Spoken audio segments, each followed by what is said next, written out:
Hey everybody, Film Brown here, coming at you from At the Movies with Film.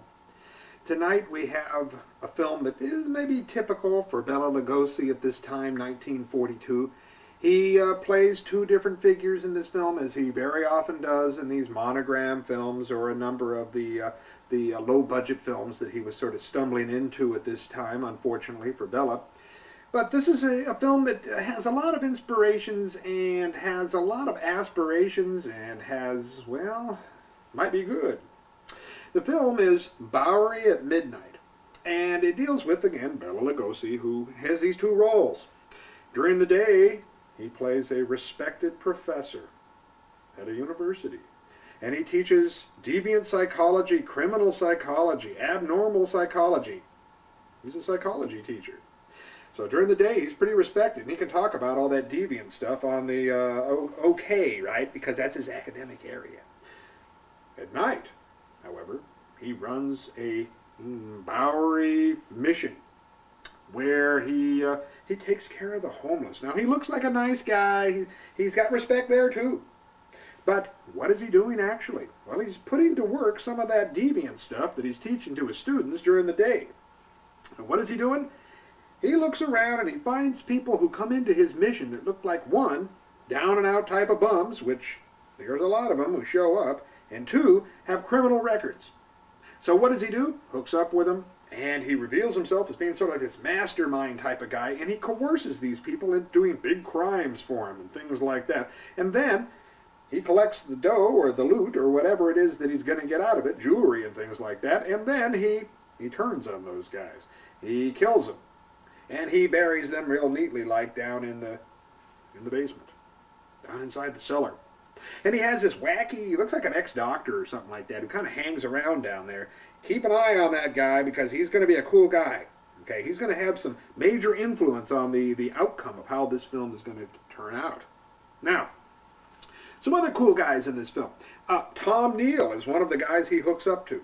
You know Tom Neal, you remember him in Detour, the guy who accidentally strangled the woman on the telephone line he was pulling through the door, that Detour, one of the great Ulmer films. Tom Neal is in this, and he snarls his way through this film really well. Likewise, John Archer is in this film, and he plays a student of Bela's who sort of stumbles into the wrong place at the wrong time, if you will. Pat Costello, who was Lou Costello's older brother, he's in this too, kind of a stumblebum type of guy.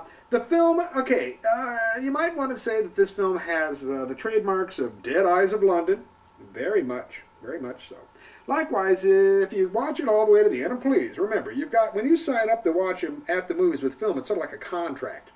You gotta watch the whole gall darn thing. Okay, now it's okay to get up and get a sandwich. It's okay to get up and do what you will here and there, but keep the television tuned at the movies with film. And watch these films all the way to the end, because one, surprises happen, weird things happen. I'll tell you, weird things happen in this, and I've been reading about this film, and people really can't figure out the ending of this movie. And I myself, it surprised me. Okay, I mean, I know what happened. I can see. I've got two eyeballs. I've got two Dead Eyes of London myself, and I can figure out what's going on here. But why it went on, I have no idea. Clue, like to see this film as a mix of Dead Eyes of London and Night of the Living Dead. So keep an eye on that stuff. And keep an eye on that weird doctor, that wacky doctor who hangs out downstairs that Bela should actually have let go real early like, because not a good idea. Keep that guy around. Now the film, Bowery at Midnight, okay, shot at Monogram, 1942. Wallace Fox was the director, and it was produced by Sam Jungle Katzman. Think you're going to have fun with this? Bowery at Midnight, Dead Eyes of London, whatever you want to call it, but it's actually Bowery at Midnight. And Bela, you know, I was of this mind as well at one time, that when Bela stumbled into these low-grade films that he was, just making a living. Well, one, he was making a living, and that's good for him, but also, you can tell that he relishes moments in this film, that he really does a pretty good job. Actually does a wonderful job at times. You know, you got to think about it. You take something that maybe is of lesser value, and you're doing it. You might as well do the best you can. Now, you think about the kind of films that we're showing you here. We got that same attitude. Sometimes they are crappy, okay? But even in crap, there is good things. And we try to unhouse that stuff. We try to allow that stuff to shine forward. Well, roll 'em, Smokey. And we're going to be looking for the bright spots in the dark spots.